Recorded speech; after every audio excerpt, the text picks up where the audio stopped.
Hello guys, mayong hapon. Yan, nagsaing ako ng malagkit rice. Yan. Malapit na siya maluto. Magawa tayo ng biko. Masarap ikain ng biko guys. Kaya nagluto tayo. Nagpakain ako ni Direk ko ng niyog. Kaya para makalatik na ako guys. Dalawang niyog lang yung ano natin kay dalawang salmon lang din yung niluto kong bigas kaya walang ibang niyog guys. Sarap to guys kainin na ay buwa ano natin guys. Nakatulog ang ating estudyante guys. Sa kainit siguro. Bihisan ko na sana. Yan na yung uniform niya at bag. Oh. Kaya balik na sana sa tanghali. Inaantok siguro. Humiga. Ay. Hindi na lang. Pinilit namin. Kaya baka matulog sa room. Tama din yan pagising guys. Nakaluto na tayo sa ating biko. May mais na. Asa naman ito gahoan ko maglatik na ko. Ayun na lang, ako na rin anig eh. Ano naman ka mo? Apoy na ko. Mura magdaghan na din akong tulo di ah. May pa rin doon harap ako po ah.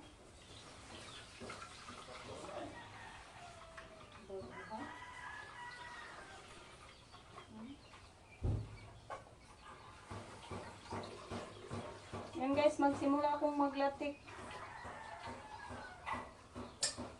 Maglatik tayo.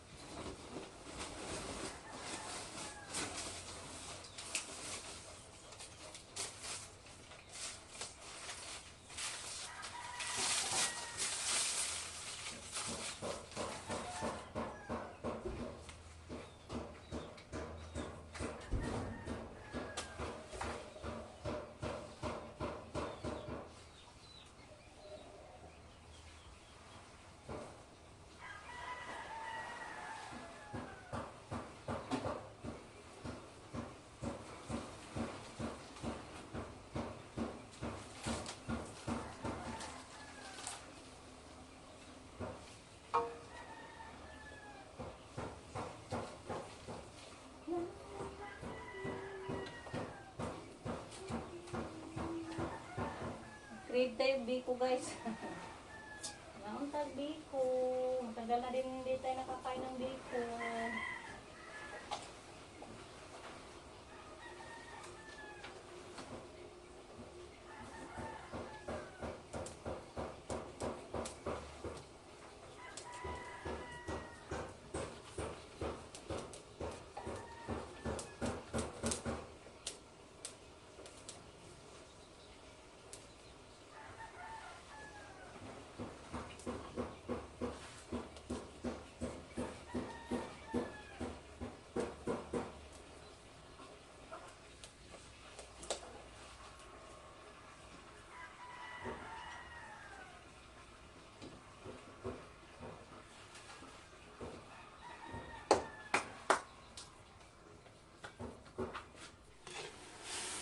Ito na guys, kumulo na yung ating gata.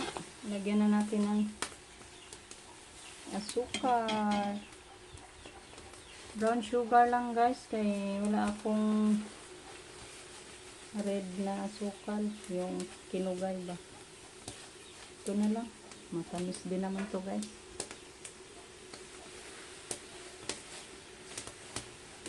Bahala na lang hindi ano siya. Hindi pula. Okay na lang guys na hindi mapula yung biko natin.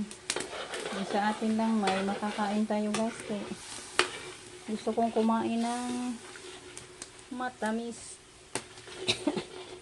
Palagi tayong kumain ng paksiw guys. Yung kuha ni Rico sa panlalambat. Pinaksiw.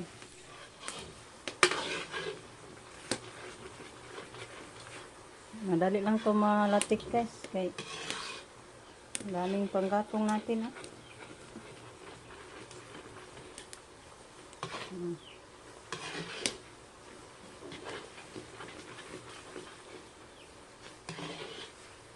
Balikan ko na lang kayo guys pag mag-mix na tayo sa ating sinaing na malagkit rice.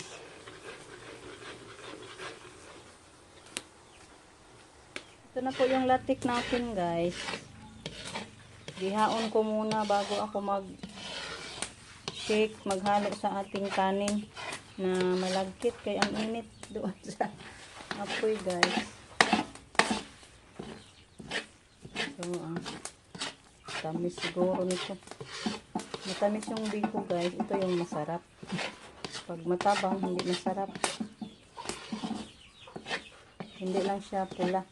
Kaya, hindi tayo nakagamit ng pula na sugar. So, ilagay ko na yung ating ano dito. Kanin na malagkit natin siya na ano. Isalang muna natin paanok-anokan guys. Takpan lang natin ang dahon ng saging. Natabi ko guys. Luto na. Kagigising lang sa among daga. Kain na siya ng biko. Ganan, tag-biko ba deh? Hindi kaon, parang mabusog. Sila Dudong natulog ko siguro. Bigyan ko sila Lolita din mamaya. Kain muna kami. Kami muna kumain. Dali na, Noy! Nabi ko, mangga naman. Kasi may nakuha ng mangga. Nanada hinog. May na lang, kaya di na tama problema mangga. Nanada hinog atong mangga. Yung biko guys, bigyan natin si mama ng biko. Si mama, oh, ano bang ginawa? Busy man, oh. Parang nag-ano ng kakao, nagluto.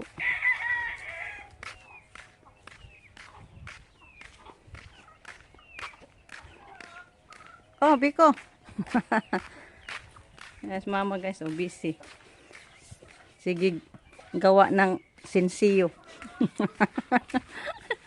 Nagdali-dali pag kong biko, ay, lami mo ni kaog tamis, ay, sige bang kong kaog parak. Ha? Di lang na kamay nga tapol, aw ka ng buwa. Maraming salamat guys. Gaya na ko ni Bibi guys pang snack. Mara na imong sinangag, wa na ilain? Mura. Tabangan, ako say panit be. Ito po yung niluto ni mama guys, dinala ko lang dito sa bahay, kay kumain pa siya. Masalimuot doon sa kusina niya guys, na pabor sa init ba. Kaya dito ako. 1 kilo lang kala yung niluto ni mama. Wala na siyang ibang buto guys. Mahal kasi sa buto ngayon. Guys, Justin nagluto ng may ulam sa hapunan. Luto siya ng ikot na. Bihon with sardines. Ito rin guys, magluto si Justin. Ito na po yung ano natin, o tuyo. Bilis lang na tuyo guys. Kanina pa tong umaga. Ito yung nakuha ni Larry ko kagabi. Gamay lang ko andong isangag-sangag na. Gundas mantika guys. Aho na lang ng sukaron kay mga una ta. Guys, kain na tayo. Yan, niritong buwad. Yan suka guys, wala nang bunga yung sili natin maanghang. Kaya pure suka na lang. So let's eat na guys. Handa na yung pagkainan. Salamat Diyos ko sa mga grasya.